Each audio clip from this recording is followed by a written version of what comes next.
Hi everyone, welcome to week 6 of TESOL 330.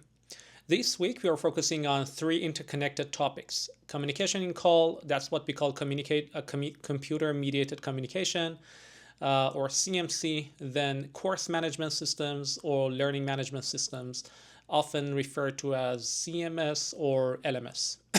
And finally, some of the limitations we need to be aware of when using technology in language teaching. The three main goals for today are to contextualize these topics to see how they fit within real classroom contexts, to review the key concepts and issues we've been reading about, and finally, as usual, to promote reflection and discussion. By the end of the class, I'd like you to have a clearer understanding of how technology supports communication and collaboration in second language learning and when it might get in the way. All right, now let's move on to chapter 4 from Egbert and Sharokny, which focuses on communication in call. The chapter emphasizes the benefits of communication and collaboration in digital environments. The key distinction they make is between unidirectional and multidirectional communication.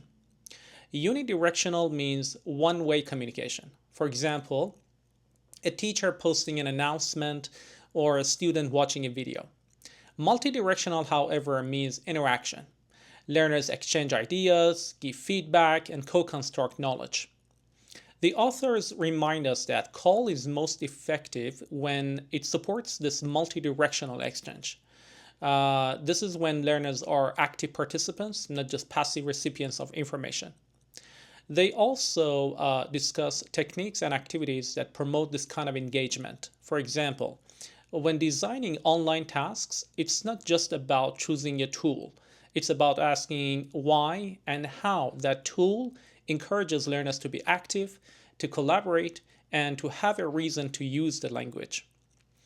Some tools do this synchronously, like Zoom or Google Meet, while others are more asynchronous, like discussion boards, email exchanges, where communication happens over time. And I would say both are powerful depending on your teaching goals. Now here is a reflective prompt. I'd like you to start thinking about this question. Are there tools you already know that could be used for communication and collaboration? For example, maybe you've used Padlet, Slack, or Teams to support interaction. Or maybe you've seen how students use WhatsApp, Discord, or similar synchronous text messaging apps to informally support their own learning. Keep these examples in mind. We'll get back to them when we discuss CMC tools later in class. Now let's move on to chapter 5 of Egbert and Sharokny. They focus on creativity and production in call. This chapter connects with what we discussed earlier about communication, but it adds another dimension, the productive and creative side of language learning. According to the authors, creativity and production are both grounded in social interaction. In other words, learners don't just need input, they need opportunities to produce language, experiment with it, and receive feedback. So the three key components here are L2 input. Learners must be exposed to rich, meaningful language. L2 output. They need chances to use language actively and meaningfully. And feedback. Students need responses that help them refine and expand their understanding.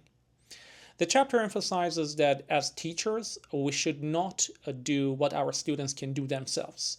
Instead, we should create opportunities for them to learn by doing. For example, if students can write, record, or design something using call tools, let them take ownership of that process. Another key message is to focus on what the students can do, not what they can't. This positive framing builds confidence and encourages experimentation for sure. Think about this question for a moment. What are some tools you know that could be used for creative production?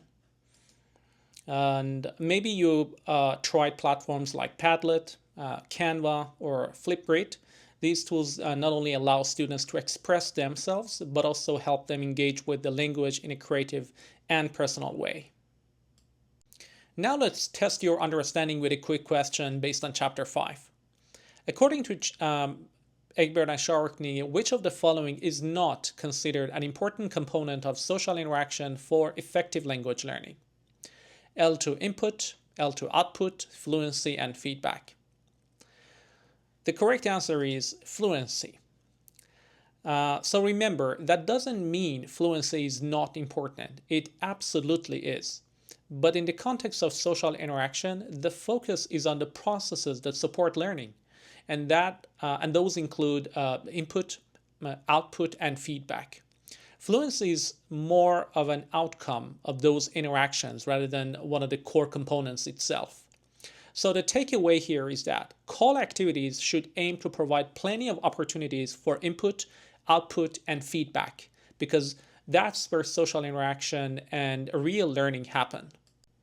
Now let's talk about computer-mediated communication, or CMC. CMC simply means communication that happens through technology, like email, chat, video calls, or discussion forums. It can be synchronous, real-time, like Zoom or chat, or asynchronous, delayed, like forums or collaborative docs, or just like this recorded lecture.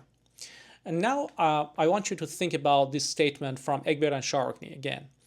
Technology's capability to support communication and collaboration has changed the classroom more than any of its other capabilities. Do you agree with that? Again, share your opinion in the comments on YouTube, or we'll discuss this in class.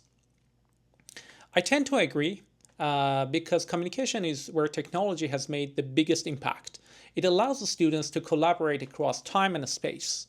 And what is the result? Learning becomes more interactive and authentic. But we should also ask, does every kind of online communication support learning? Or do we need to design tasks carefully, very carefully, so that technology truly and genuinely promotes a collaboration and language use? So again, share your response in the comments, or share it in the class. Strawbridge calls CMC a transformative force for language learning because it creates opportunities for attention to form as well as meaningful interaction. And that means learners can focus on form, like grammar, vocabulary, pronunciation, while using language to communicate ideas.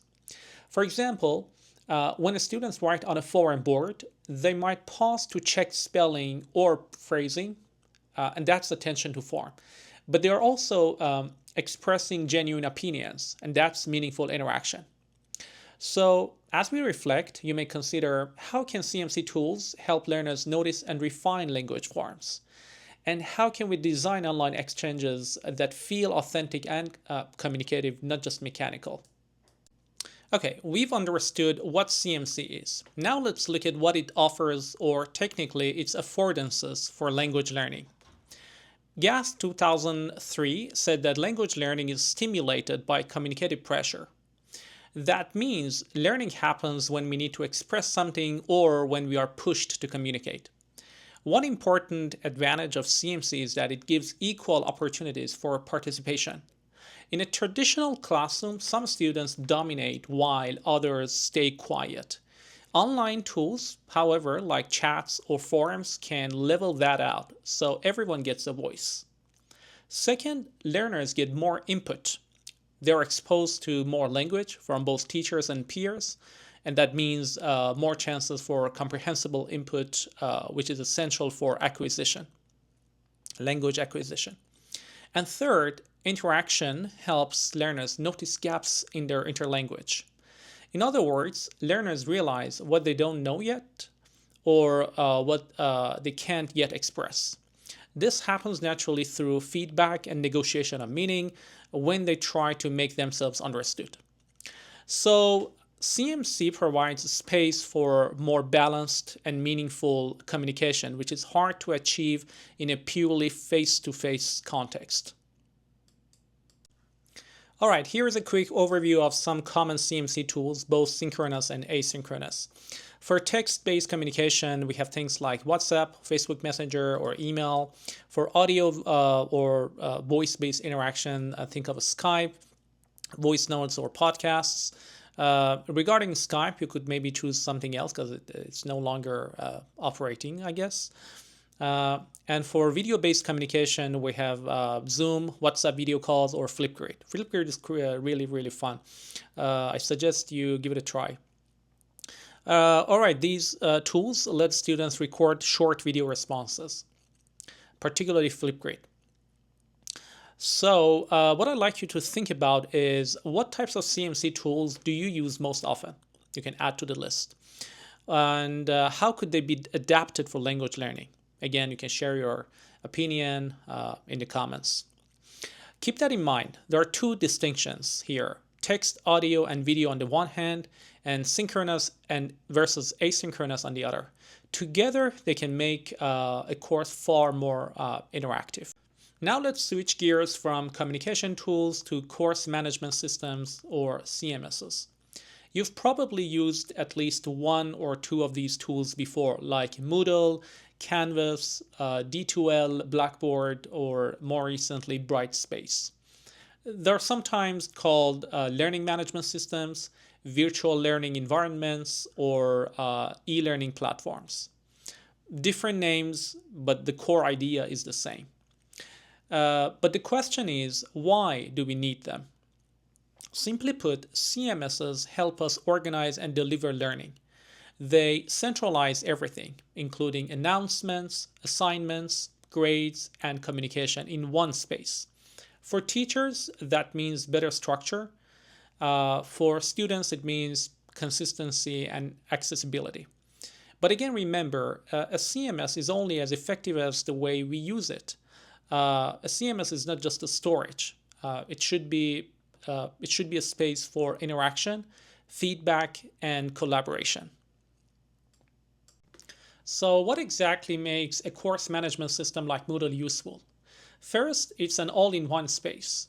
You can store and deliver content, share readings, audio, videos, and manage assessments and communication in one place. It's also user-friendly and cross-platform, so students can access it from anywhere, Mac, Windows, or mobile. Another big plus is that it's customizable. You can design it around your teaching style. For example, you can add discussion forums, quizzes, or collaborative spaces depending on your goals.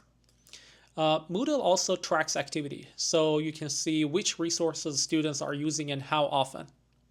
Both teachers and students can give feedback directly within the platform, and this makes communication much easier.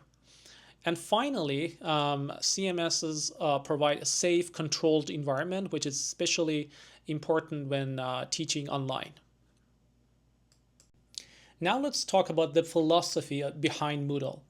Moodle is built on a social constructivist view of learning. This means learning isn't just about receiving information. It's about a social process where meaning is created through interaction and collaboration. As Kim 2001 said, meaningful learning occurs when individuals are engaged in social activities. So Moodle is designed to support that kind of engagement. On Moodle, teachers can organize the interface by topic, week, or social arrangement, depending on how they want their student to interact.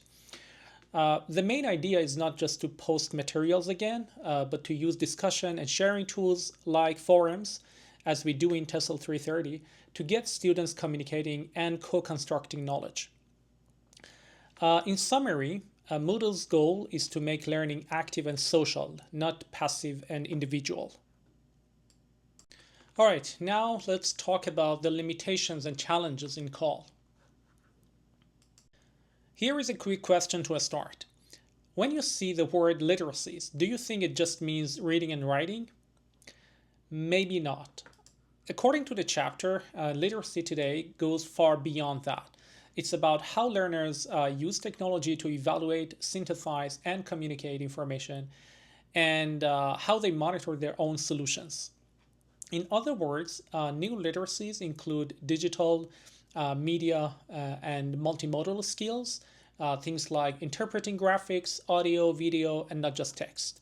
So in CALL classrooms, we are not just teaching students to read and write. We are helping them navigate and make meaning across multiple modes and platforms. Here is another question for you. According to the authors, which of these is not a principle of universal design? The right answer is item 5. Provide learners with complex tasks. Universal design, or UD, focuses on inclusivity and accessibility. Learning materials and tools should work for diverse learners, allow choices, and be easy to navigate. They should also accommodate physical, social, and psychological differences so that no one feels left behind due to a format, ability, or learning speed. So again, UD's goal is not to just to make tasks more complex. It's to make learning more equitable and flexible for everyone.